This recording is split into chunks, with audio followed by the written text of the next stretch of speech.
Anyone that knows me knows I'm a discerning gentleman that appreciates the subtle variations in the pleasures of life.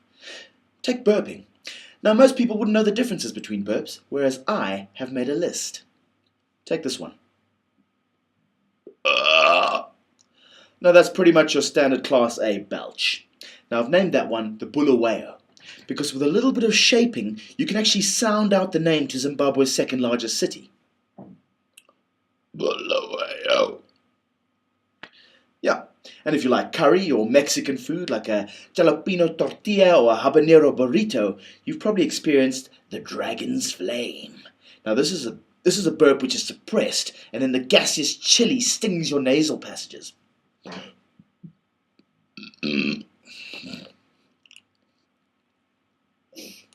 Nasty. And then there's this one, which is a combination burp. I've dubbed this one the car alarm because it's a combination of a burp and a hiccup, which sounds a bit like a high-pitched car alarm.